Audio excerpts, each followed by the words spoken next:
Good evening everyone. मैं हूं नेहा और आपका अपने यूट्यूब चैनल रोजगार विद अंकित में स्वागत करती हूं और आशा करती हूं कि आप सभी लोग बहुत ही अच्छे होंगे और पढ़ाई भी बहुत अच्छे से कर रहे होंगे और इस समय बिना किसी टेंशन लिए हुए कि एग्ज़ाम कब होने वाला है, कृपया करके आप पढ़ते रहिएगा क्योंकि देखिए एग्ज़ाम्स होंगे और अभी शायद से 1-2 महीने ना हो एग्ज़ाम, पर उसके बाद में सारे एग्ज़ाम्स होने वाले हैं। अगस्त तक तो आपका किसी का एग्ज़ाम होने वाला है नहीं। और आप कमेंट सेक्शन में कुछ लोग ये भी पूछ रहे हैं कि पॉलिटी का कोर्स कब तक कंप्लीट हो जाएगा, तो आपको चिंता कतई लेने की ज़रूरत नहीं है। आपके एग्ज़ाम से पहले, जब भी आपका कोई भी एग्ज़ाम आएगा उससे पहले आराम से कंप्लीट हो जाएगा और बहुत दिन पहले कंप्लीट हो जाएगा ताकि आप उसका तभी भी रिवीजन कर सकें। और देखिए रिवीजन के लिए ना ऐसे वेट मत करिएगा कि हम उसका रिवीजन तब करेंगे, अभी भी हाथों हाथ रिवीजन करते रहिएगा ताकि आप जब रिवीजन करेंगे एग्ज़ाम से पहले तो तब आपको कम टाइम लगेगा। तो चलिएगा अब आज का लेक्चर शुरू करते हैं। और जैसा कि मैंने कल आपको वीडियो ख़त्म करते हुए पूछा था कि जब हमारी जो पार्लियामेंट है, जब हमारी जो संसद है, तो उसमें स्थानों का रिक्त कैसे होते हैं, जो सीट होती हैं वो खाली कैसे होती है कि अगर कोई व्यक्ति दोनों हाउस मतलब कि राज्यसभा और लोकसभा में चुन जाए, या क्या क्या सिचुएशन हो सकती है जिनमें कि सीट खाली हो सकती है। तो आज हम वही सिचुएशन देखने वाले हैं। तो देखिए एक तो सिचुएशन हो सकती है कि जो व्यक्ति है, ठीक है, जो एक व्यक्ति है वो लोकसभा में और राज्यसभा में दोनों में ही वो चुन लिया जाए, ठीक है, वो लोकसभा में भी चुन लिया गया है, राज्यसभा में भी चुन लिया गया है। तो इस वाले केस का आंसर बहुत सारे लोगों ने कमेंट सेक्शन में सही आंसर दिया है। तो इसका मतलब है कि उसे इसका मतलब है कि उसे 10 दिनों के भीतर बताना होगा कि उसे किस सदन में रहना है, ठीक है, उसे 10 दिन में बताना पड़ेगा, उसे 10 दिन में अपना डिसीजन देना पड़ेगा कि उसे लोकसभा में रहना है या राज्यसभा में रहना है। अगर वो कोई सूचना नहीं देता है, वो अपने डिसीजन नहीं ले पाता है, तो उसकी खुद पे खुद उसकी राज्यसभा की सीट खाली हो जाएगी। और ये सब हमें किस में दिया गया है, ये हमें दिया गया है लोक प्रतिनिधित्व अधिनियम 1951, रिप्रेजेंटेशन ऑफ पीपल एक्ट 1951। ये किस बारे में बात करता है, ये बात करता है कि कैसे कैसे जो हमारे यहाँ पे सीट्स खाली होंगी। ये आप देख रहे हैं बहुत सारी मतलब जो पॉलिटिकल पार्टीज और जो इलेक्शन से बहुत सारी रिलेटेड बातें हैं वो इसमें बताई गई हैं और धीरे धीरे हम पढ़ते रहेंगे। जहाँ जहाँ पे भी ये चीज़ें आती रहेंगी मैं आपको वो बताती रहूँगी। अगर आपको चाहिएगा या मेरे को ज़रूरत लगेगी तो जब कोर्स कंप्लीट होने वाला होगा तो इसकी भी एक वीडियो, जो रिप्रेजेंटेशन ऑफ पीपल एक्ट है, लोक प्रतिनिधित्व अधिनियम है, तो इसके बारे में भी एक वीडियो बना दी जाएगी। और आप चिंता मत करिएगा, मेरे को याद है, मेरे को एक तो आपकी वीडियो कंप्लीट वीडियो बनानी है कि सारे आर्टिकल्स याद रखने के लिए जो इंपॉर्टेंट आर्टिकल हैं, और एक संविधान के स्रोत वाली भी वीडियो बची है, वो भी वीडियो मेरे को बनानी है, और एक है इंपॉर्टेंट जो केसेस हुए हैं जो सुप्रीम कोर्ट में गए हैं उनकी भी एक वीडियो बनानी है, ठीक है। तो आप ये मत सोचिएगा मैं भूल जाऊंगी, मैं एक नोटबुक पे लिखती रहती हूँ एक जगह की क्या क्या वीडियो भी बची हैं जो मैंने आपको बोला है कि वो सारी एक जगह करके बनानी है, तो मैं वो आपको बना के ज़रूर दूंगी। तो अब चलिएगा अब आगे देखते हैं। हमने अब लोकसभा राज्यसभा दोनों का केस देख लिया, ठीक है। अब क्या है कि वो एक कोई व्यक्ति है, वो किसी सदन का सदस्य है, मतलब कि आप समझ लीजिएगा या तो वो लोकसभा का सदस्य है या वो राज्यसभा का सदस्य है, पर वो किसी दूसरे सदन में खड़ा हो गया। अब यहाँ पे हम एग्जाम्पल ले लेते हैं कि कोई व्यक्ति वो लोकसभा का सदस्य है बट वो राज्यसभा के जो इलेक्शंस जो होते हैं, हमारे अप्रत्यक्ष रूप से जो इलेक्शंस होते हैं, वो उन पे भी खड़ा हो जाता है और उधर से भी वो एक सीट जीत जाता है। तो इस वाली सिचुएशन में क्या होगा कि जो उसके पहले सदन में सीट है, ठीक है, उसकी जो पहले सदन में सीट होगी वो खाली हो जाएगी। तो अब ऊपर वाले केस में और इस वाले केस में आपको अंतर पता चल गया होगा। तो इस वाली सिचुएशन में अगर कोई व्यक्ति, ठीक है, वो पहले से सदस्य है, ठीक है, यहाँ पे है कि वो पहले से सदस्य है, और ऊपर वाले केस का मतलब है कि एक व्यक्ति एक साथ दोनों सदनों में चुन लिया जाता है। तो अब चलिएगा आगे देखते हैं, और आगे एक देखते हैं कि वो एक ही सदन में 2 सीटों से चुना जाए, ठीक है। आपने देखा होगा कि कुछ लोग होते हैं वो 2 सीटों से एक साथ खड़े हो जाते हैं और वो दोनों सीट से जीत जाते हैं, ठीक है। तो हमारे चलिए प्रधानमंत्री जी की आप कॉन्स्टिट्यूएंसी बताइएगा, जो इस टाइम पे नरेंद्र मोदी जी जो प्रधानमंत्री हैं, कि उनके कौन कौन सी 2 कॉन्स्टिट्यूएंसीज थी, पहले भी रह चुकी हैं, वो किस किस चुनाव क्षेत्र से खड़े हुए थे, और वो उनको कौन सी वाली सीट खाली करनी पड़ी थी, और अब इस टाइम पे वो कौन सी सीट के कौन सी कॉन्स्टिट्यूएंसी से एमपी है। तो एक ही सदन में 2 सीटों से चुन ली जाए तो उसका मतलब होगा कि उसे अपनी मर्जी से, ठीक है, एक सीट को खाली करने का अधिकार है, उसे अपनी मर्जी से एक सीट खाली करनी पड़ेगी। अगर वो एक सीट खाली नहीं करते तो उनकी दोनों सीट्स चली जाएंगी। तो ये भी आपको क्लियर हो गया होगा, ये तीनों केस आपको क्लियर हो गए होंगे। ये हमारा लोक प्रतिनिधित्व अधिनियम इन 3 केस के बारे में बात करता है। कि जल्दी से रिवाइज करते हैं कि एक व्यक्ति लोकसभा और राज्यसभा दोनों में एक साथ चुन लिया जाए तो देखिए ये वाली सिचुएशन होगी। और बी सिचुएशन में क्या होगा कि अगर किसी सदन का सदस्य वो पहले से है बट वो दूसरे सदन में चुन लिया जाता है। यहाँ पे हम बात कर रहे हैं सदन मतलब लोकसभा और राज्यसभा, ठीक है। अभी यहाँ पे राज्य वाली जो विधानमंडल है उसको मत लाइएगा, अभी मैं वो भी बताने वाली हूँ। और अगर कोई व्यक्ति एक ही सदन में 2 सीटों से चुन लिया जाए, मतलब कि वो राज्यसभा में ही 2 सीटों से चुन लिया जाए या लोकसभा में 2 सीटों से चुन लिया जाए, तो उसे 1 सीट खाली करनी पड़ेगी। अगर वो ऐसा नहीं करता है तो उसकी दोनों सीटें ही हो जाएंगी खाली। अब एक और देखते हैं कि अगर कोई व्यक्ति वो संसद में और राज्य के विधानमंडल में दोनों में चुन लिया जाता है, अगर वो व्यक्ति, ठीक है, वो राज्य वाली सीट खाली नहीं करता तो उसकी सीट, जो संसद में उसकी सीट है, वो समाप्त हो जाएगी। इसका मतलब है कि एक व्यक्ति है, ठीक है, वो इधर ए नाम का कोई व्यक्ति है, वो संसद का मतलब है यहाँ पे लोकसभा या राज्यसभा, वो दोनों एक में किसी में चुन लिया गया है, ठीक है। संसद या तो वो लोकसभा में हो सकता है या राज्यसभा में, और विधानमंडल में भी वो चुन लिया गया है, तो उसे क्या करना होगा कि उसे ये वाली सीट खाली करनी होगी। अगर वो ये वाली सीट खाली नहीं करता है तो उसकी संसद में सदस्यता, इस वाले में सदस्यता समाप्त हो जाएगी और वो विधानमंडल का ही सदस्य रह जाएगा। अगर आपको फिर भी डाउट है, ठीक है, तो ये वाली जो लाइन है आप 1-2 बार पढ़िएगा जो यहाँ पे लिखी हुई है और आपको डाउट नहीं आएगा। और देखिए आपको मैं बताती हूँ ये क्या है, डिस्क्वालिफिकेशन, निर्हरता, ये हम पहले पढ़ चुके हैं। इसके अंदर की दिवालिया नहीं होना चाहिए और दिमाग से सही होना चाहिए, कुछ इस प्रकार की चीजें हम पहले लेक्चर्स में, राज्यसभा वाले लेक्चर्स में मैं बता चुकी हूँ। अगर आपको याद नहीं है तो आप वो देखिएगा। और एक इसमें मैंने जिक्र किया था तब दल बदल कानून का, ठीक है, तो दल बदल कानून हम बहुत हल्का सा पढ़ चुके हैं कि वो कब आया था, क्या आया था, तो उसकी एक थोड़ी सी डिटेल आज देखेंगे। तो आज हम दल बदल कानून पढ़ने वाले हैं। और मैंने जैसे आपको लास्ट लेक्चर में कहा था कि हम आने वाले लेक्चर्स में जो प्राइवेट सदस्य हैं और जो विधेयक हैं, किस प्रकार के वित्त विधेयक, इन सब के बारे में देखने वाले हैं।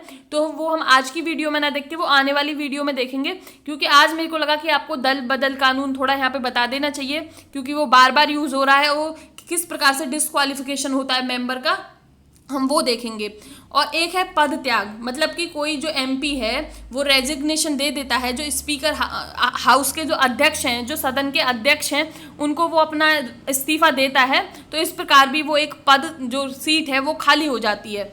और एक है अनुपस्थिति। देखिए ये इंपॉर्टेंट क्वेश्चन है, प्लीज प्लीज इसे नोट करिएगा। आपने भी कई एग्जाम में देखा होगा, ये आया भी होगा कि कितने दिन कोई व्यक्ति अनुपस्थित रह सकता है तो उसकी जो क्या कहते हैं, जो उसकी सीट्स है वो खाली हो जाएगी। अगर वो 60 दिन की अवधि से अधिक, मतलब 60 दिन से ज़्यादा अधिक वो सदन की सभी बैठकों में अनुपस्थित रहता है तो उसकी सीट है ये खाली रह जाएगी। और ये मैंने भी किसी एग्जाम में, पीसीएस या किसी एग्जाम में देखा, ये वाला क्वेश्चन आया हुआ है। तो ये क्वेश्चन इतना ज़्यादा हार्ड तो है नहीं, आपको किसी भी एग्जाम में बन सकता है, एसआई में बन सकता है, यूपी पुलिस में बन सकता है, किसी भी एग्जाम में ये क्वेश्चन बन सकता है कि कितने दिन खाली, जो अनुपस्थित रहने पे संसद में जो सीट है उसकी वो खाली हो जाती है। तो 60 दिन, मतलब कि अप्रोक्स 2 महीना ही हो गया।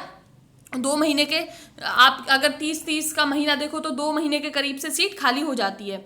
अब एक और देख लेते हैं, जो हम, आपने सुना भी होगा, न्यूज़पेपर में भी आता होगा, आपने टीवी पे भी देखा होगा। अगर किसी ने थोड़ा लोकसभा राज्यसभा थोड़ा भी टीवी देखा है तो उस पर यूथ सांसद, ठीक है, युवा पार्लियामेंट यूथ संसद के बारे में बात करते हैं। तो उसमें क्या है, देखिए ये क्या है, चौथे अखिल भारतीय विप सम्मेलन, ये विप के सम्मेलन होते हैं। तो इसमें इन्होंने बोला था कि कुछ इस प्रकार की जो पार्लियामेंट है, यूथ संसद, युवा संसद है, हमें शुरू करनी चाहिए।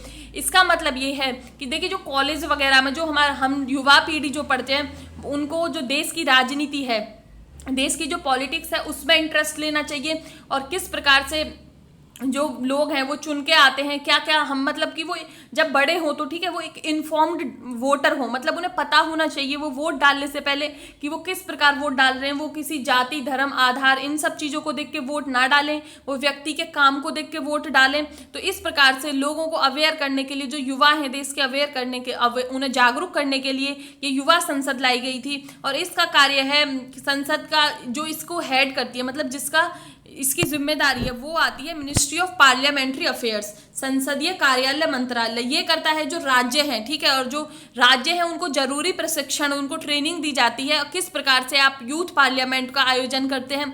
और अगर आपने भी देखा होगा तो आपके कुछ लोगों के कॉलेज में भी ये यूथ पार्लियामेंट होती है, वहाँ पे एक थोड़ा सा पार्लियामेंट, ठीक है, मिनी पार्लियामेंट बना के कॉलेजेस वगैरह में एक प्रोसीजर दिखाया जाता है कि कैसे कैसे हमारी पार्लियामेंट चलती है। तो अब चलिएगा आगे बढ़ते हैं। और आगे आज का जो लेक्चर में एक टॉपिक है वो है दल परिवर्तन कानून, एंटी डिफेक्शन लॉ। तो ये आया था, इसका मैं आपको बता दूं, इसका थोड़ा सा बैकग्राउंड। तो जब ये आने वाला था तो देखिए तब क्या हुआ करता था, जो हमारे जो एमपी हैं वो एक एक दिन में पार्टी बदल दिया करते थे। एक हरियाणा के एमपी थे, राम सिंह उनका नाम था, तो उन्हीं के नाम पे एक जो कहावत है वो फेमस हुई थी, आया राम गया राम। मतलब उन्होंने एक दिन में 2-2 3-3 बार पार्टी बदली थी, पता ही नहीं चल रहा था कि वो किस पार्टी के हैं क्या हैं। तो ये हालत होती थी, आया राम गया राम, उन्हीं की वजह से ही फेमस हुआ। आप सर्च भी करोगे ना, गूगल पे सर्च भी करोगे आया राम गया राम, तो इस पे आराम से बहुत कुछ आपको सीधा इसी से मिल जाएगा लिखा हुआ। तो इसी वजह से जो राजीव गांधी की गवर्नमेंट थी, इस प्रकार से जो एमपीज थे वो एक दूसरे के दल परिवर्तन कर रहे थे, ठीक है, उनसे छुटकारा पाने के लिए, कि पार्टी को दिक्कत होती थी, ठीक है, तो उनसे छुटकारा पाने के लिए आता है 52वां संविधान संशोधन अधिनियम 1985 में। और इससे जोड़ी जाती है 10वीं अनुसूची संविधान में, जो कि दल परिवर्तन कानून के बारे में बात करती है, एंटी डिफेक्शन लॉ के बारे में बात करती है। इस प्रकार की इसमें ये बात करी जाती है कि जो एमपीज होते हैं उनको कैसे पार्टी बदलने से रोका जाए। तो वो चुन के तो किसी पार्टी के लिए आते हैं, बट उन्हें दूसरी पार्टी से कोई ज़्यादा बेनिफिट, कोई ज़्यादा चीज़ प्रॉफिट दिखता है तो वो पुरानी वाली पार्टी को छोड़ देते हैं, और जो पुरानी वाली पार्टी होती है उसकी सिचुएशन ख़राब हो जाती है। और आप इसमें ना किसी एक पर्टिकुलर पार्टी या किसी को जिम्मेदार नहीं ठहराते हो कि आप ये सोचो कि ये पार्टी ऐसा करती है, ये पार्टी ऐसा करती है, किसी ने, सारी पार्टियों ने ये ऐसा किया हुआ है। तो अब चलिएगा और इसमें देख लेते हैं कि इसमें डिस्क्वालिफिकेशन, अभी हम यहाँ पे ये वाला जो डिस्क्वालिफिकेशन पढ़ चुके हैं, ये वाला निर्हरता, इसके अंदर मैंने आपको बताया कि दल बदल कानून के आधार पर भी डिस्क्वालिफिकेशन होता है, तो हम वो ही देखने वाले हैं। तो देखिए अब इसमें क्या होता है, पहला तो इसमें भी 2-3 सिचुएशन है।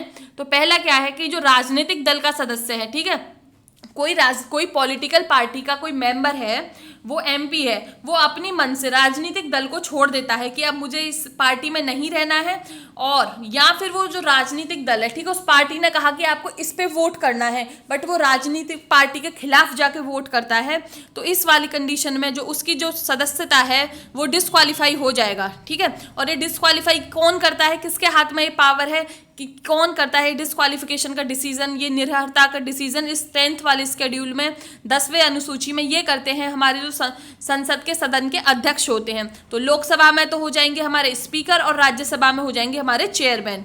और ये आगे आप देखिए इसमें सारे केस सुनिएगा, एक तो राजनीतिक दल का सदस्य हो गया, एक आते हैं निर्दलीय सदस्य, इंडिपेंडेंट कैंडिडेट। इसका मतलब यह है कि आप पहले किसी भी पार्टी से नहीं लड़े हैं, आप अलग पार्टी, आप अकेले लड़े हैं, निर्दलीय लड़े हैं, तो आप किसी भी अगर पार्टी को ज्वाइन कर लेते हैं तो भी आप इस वाले कानून के तहत आपको डिस्क्वालीफाइड कर दिया जाएगा। आप जो संसद है हमारी, आप उसके एमपी नहीं रहोगे।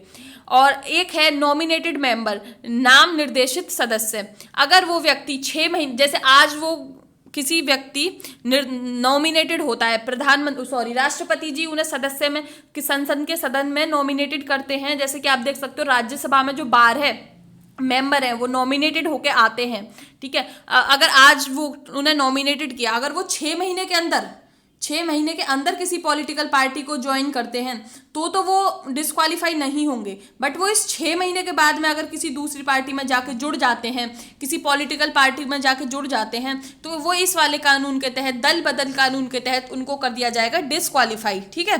डिस्क्वालीफाई करने का मतलब है कि वो जिस पद पे हैं उस पद पे बनने लायक नहीं रहेंगे इस कानून के अंदर।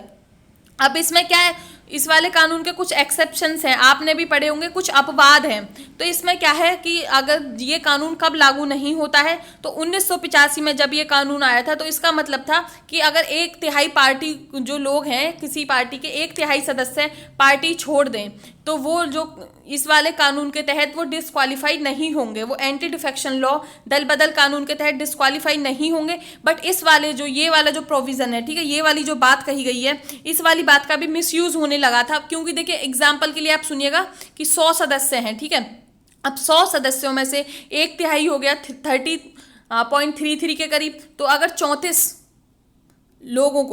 एमपी को अपनी पार्टी में मिलाना, 34 एमपी को तोड़ना बहुत ही आसान है। तो ये वाला प्रोविजन का भी हुआ जाने लगा था गलत इस्तेमाल। इसीलिए 2003 में इक्यानवा संवैधानिक संशोधन आया था, और जिसने क्या किया, 1/3 की जगह पे ये वाला काम कर दिया 2/3। ठीक है, अब प्लीज प्लीज ये याद रखिएगा, अभी आपने कहीं पे भी ये 1/3 देखा है तो वो गलत है, ये 1/2 आएगा। ठीक है, 1/3 नहीं है, क्योंकि 1/3 वाला प्रोविजन था, जो ये 1/3 वाली बात थी, ये ओरिजिनल जो 1985 में एंटी डिफेक्शन लॉ आया था उसमें करी गई थी ये बात। बट ये जो 2/3 वाला प्रोविजन है, 2/3 वाला जो प्रोविजन है, ये 91, ठीक है, 91st कॉन्स्टिट्यूशनल अमेंडमेंट एक्ट 2003 में ये 2/3 वाला प्रोविजन जोड़ दिया गया। इसका मतलब ये है कि 100 का 2/3 क्या होगा, ये हो जाएगा 66.66, मतलब कि 67 जो एमपीज हैं उनको तोड़ना मुश्किल है, जबकि 34 एमपीज को तोड़ना थोड़ा इजी है।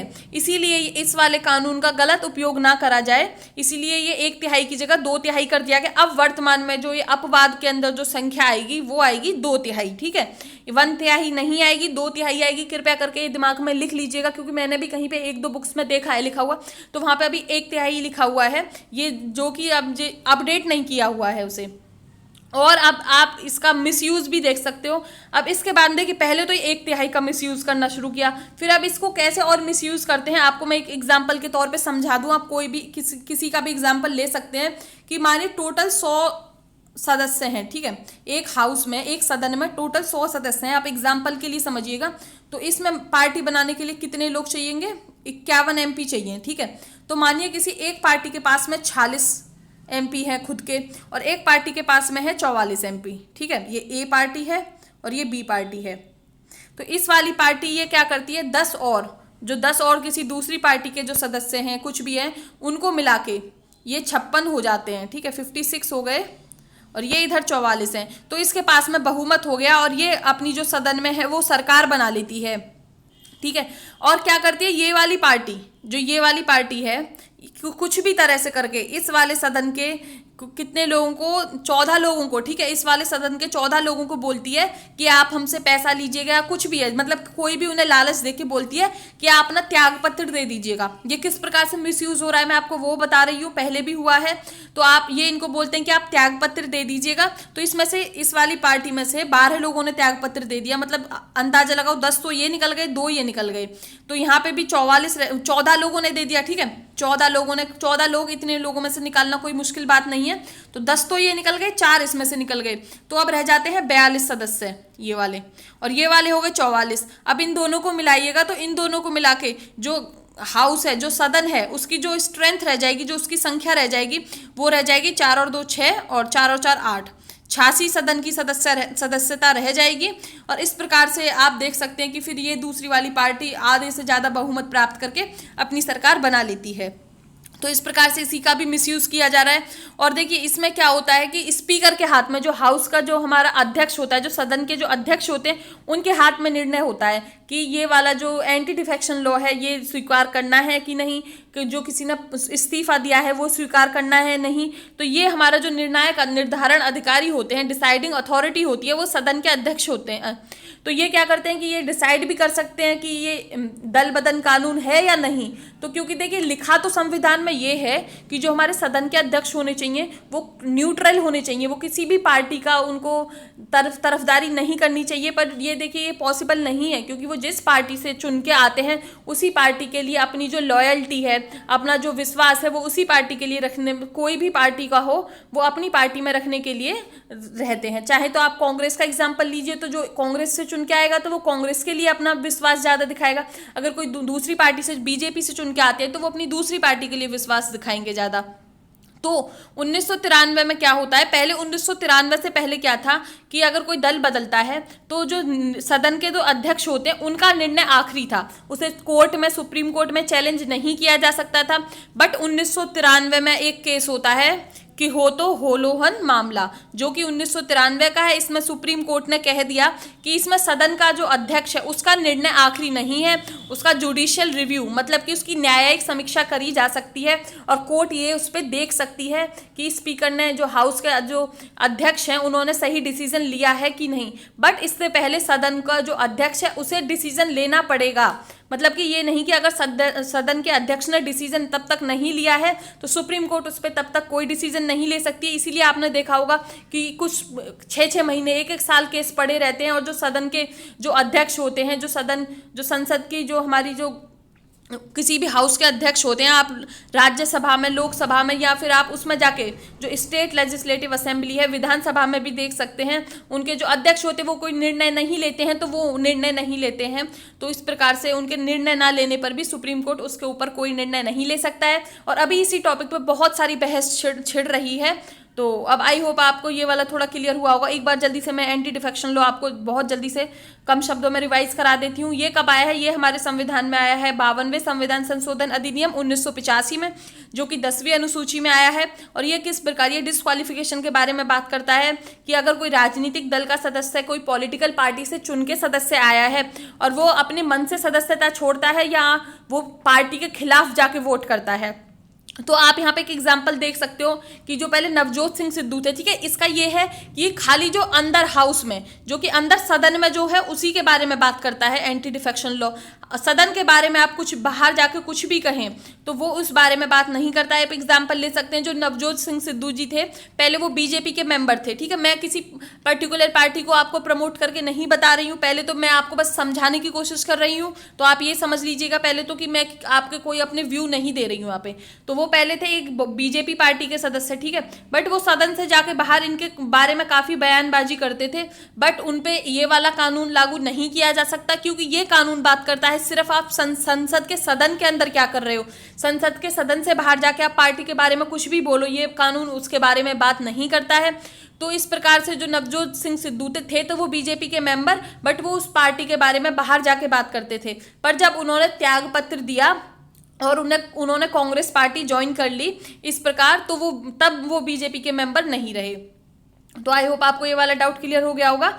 अब देखिए, कोई निर्दलीय सदस्य के बारे में हमने बता दिया। इंडिपेंडेंट कैंडिडेट अगर कोई पॉलिटिकल पार्टी ज्वाइन कर लेता है तो भी वो डिस्क्वालीफाई हो जाएगा इस वाले कानून के तहत। अगर कोई नॉमिनेटेड मेंबर 6 महीने के अंदर विदिन 6 मंथ वो कोई पॉलिटिकल पार्टी ज्वाइन करता है तो वो डिस्क्वालीफाई नहीं होता है। अगर वो इस 6 महीने के बाद में, ठीक है, आफ्टर 6 मंथ्स वो कोई पॉलिटिकल पार्टी ज्वाइन करता है तो वो डिस्क्वालीफाई हो जाएगा इस वाले कानून के अंदर।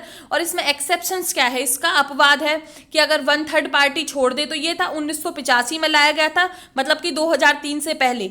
आफ्टर 2003 ये क्या हुआ कि 91st कॉन्स्टिट्यूशनल अमेंडमेंट एक्ट आया, इसने 1/3 को करके 2/3 कर दिया गया, ठीक है। और अब देखते हैं कि इसमें निर्धारण अधिकारी कौन होता है। प्लीज सीधा क्वेश्चन बन सकता है एंटी डिफेक्शन लॉ में, दल बदल कानून में निर्णायक अधिकारी कौन होता है। ये होते हैं सदन के अध्यक्ष, मतलब कि लोकसभा में तो हो जाएंगे हमारे स्पीकर और राज्यसभा में हो जाएंगे हमारे चेयरमैन। और चेयरमैन कौन होते हैं? हमारे वाइस प्रेसिडेंट, उपराष्ट्रपति जो होते हैं वो ही हमारे राज्यसभा के हमारे चेयरमैन होते हैं।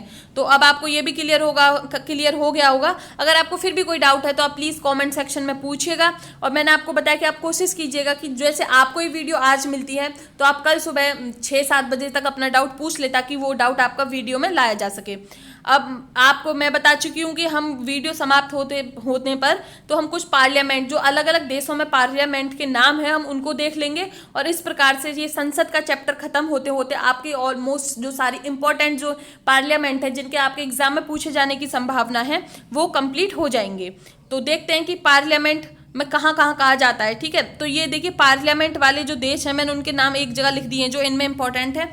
एक तो भारत में पार्लियामेंट और संसद कहा जाता है, ऑस्ट्रेलिया में कहा जाता है फेडरल पार्लियामेंट। तो मतलब कि इनके नाम में पार्लियामेंट आता है। तो इस प्रकार से आप अपना थोड़ा इन्हें याद रख सकते हैं। कनाडा, ब्रिटेन और साउथ अफ्रीका, इन वाली जो सारी देश हैं इनकी जो पार्लियामेंट को पार्लियामेंट ही कहा जाएगा। और बांग्लादेश का मैं आपको पढ़ा चुकी हूँ जातीय संसद, और अफगानिस्तान का भी मैं आपको पढ़ा चुकी हूँ, जो हमने पहली वीडियो में देखा था कि जो हमारे जो पड़ोसी देश हैं जिनके साथ में भारत अपनी सीमा रेखा शेयर करते हैं, उन देशों के नाम मैंने आपको 7 देशों के नाम बताए थे। तो उसमें बांग्लादेश और अफगानिस्तान का मैं आपको बता चुकी हूँ, ट्रिक भी मैं वहीं पे आपको बता चुकी हूँ। अब देख लेते हैं नेशनल असेंबली। किस किस जो देश की पार्लियामेंट है उसको नेशनल असेंबली कहा जाता है। तो आप यहाँ पे हल्का सा एक आइडिया रख सकते हैं, जरूरी नहीं कि आप ये सारा ही याद रखें, बट एक हल्का सा आइडिया रख सकते हैं। एक तो ऑस्ट्रिया, ठीक है, आपको थोड़ा ऐसे याद रखिएगा। ऑस्ट्रिया और हंगरी के नाम आपने हमेशा साथ सुने होंगे, जब भी आपने वर्ल्ड हिस्ट्री पढ़ी है, आपने वर्ल्ड वॉर के बारे में, विश्व युद्ध के बारे में जब भी कुछ पढ़ा है, तो आप हमेशा ऑस्ट्रिया और हंगरी दो नाम हमेशा से साथ में याद रखोगे, ठीक है। और आपने कोरिया और नॉर्थ कोरिया, ठीक है, साउथ कोरिया और नॉर्थ कोरिया के दो नाम पढ़े होंगे। तो जो साउथ कोरिया है, जो दक्षिणी कोरिया है, वो तो अपने यहाँ की जो पार्लियामेंट है उसको नेशनल असेंबली बोलता है। बट आप नॉर्थ कोरिया, मैंने जैसे ही नाम बोला आपके माइंड में सीधा जो इमेज आई होगी, एक जो सीधा जो एक फोटो बनी होगी, वो किम जोंग की आई होगी, ठीक है।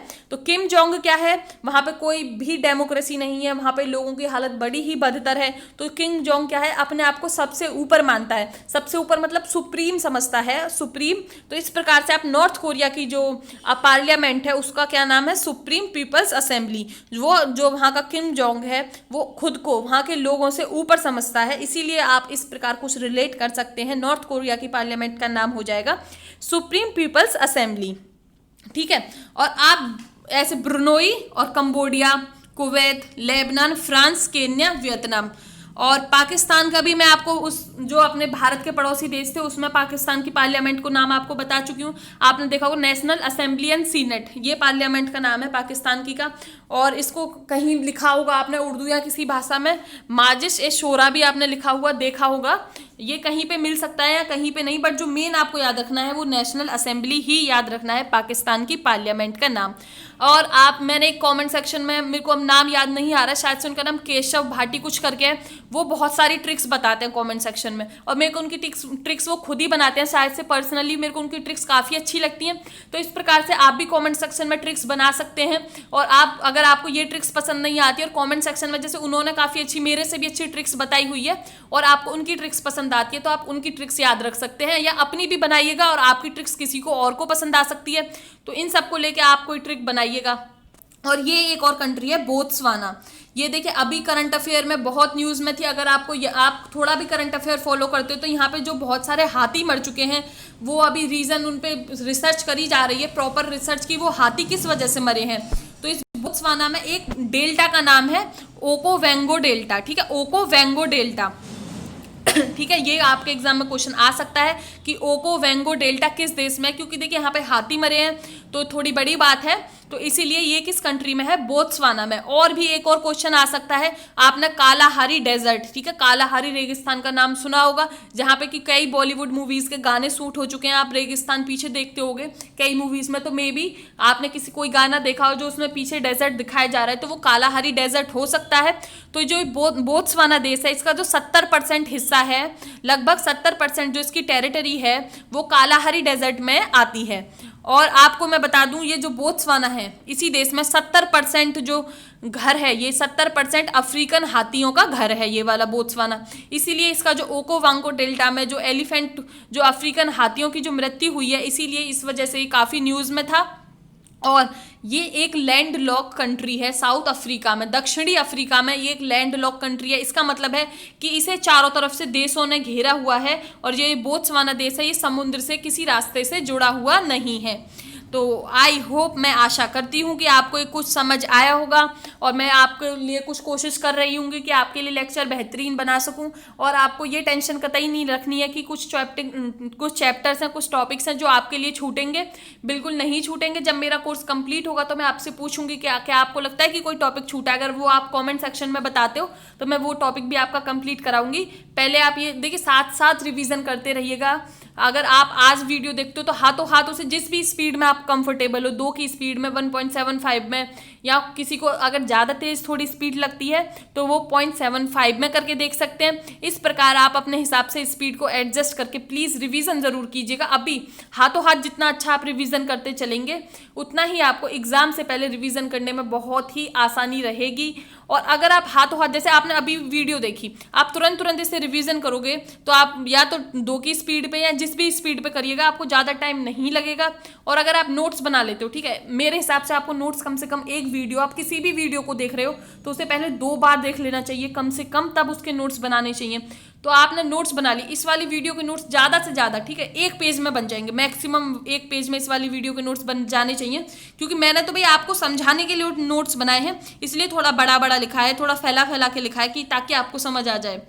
मैं नोट्स बनाती अपने पढ़ने के लिए इस वाली वीडियो के, तो मैक्सिमम 1 पेज, तो मैंने 1 साइड का ही बोला है, 1 पेज तो बहुत ज़्यादा बोल दिया, मैं आपको आधे पेज में ही नोट्स बना के खुद को इसको याद रख लेती। तो कृपया करके नोट्स कम से कम छोटे से छोटे बनाइएगा। और वो छोटे से छोटे नोट्स कैसे बनेंगे कि आप उस चीज़ को पहले 2-3 बार पढ़ लें, तब उसके बाद में नोट्स बनाएं। ये मेरा आपको पर्सनल एडवाइस है। अगर आपको लगता है कि भाई आपको एक ही बार में वीडियो में नोट्स बनाने, तो वो आपकी मर्जी है, कतई ये आप पे डिपेंड करता है। आपको जैसे चीज़ अच्छी लगे आप वैसे पढ़िएगा।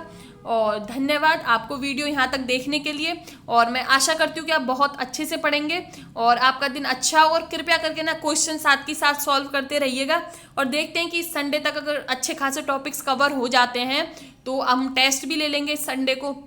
तो अगर टेस्ट आपको संडे को देना है तो आप प्लीज़ रिवाइज करते रहिएगा। और आपको जो PDF है वो टेलीग्राम ग्रुप में मिल जाती है, तो आप वहाँ से अपनी PDF डाउनलोड कर सकते हैं। और धन्यवाद वीडियो यहाँ तक देखने के लिए, आपका दिन अच्छा हो।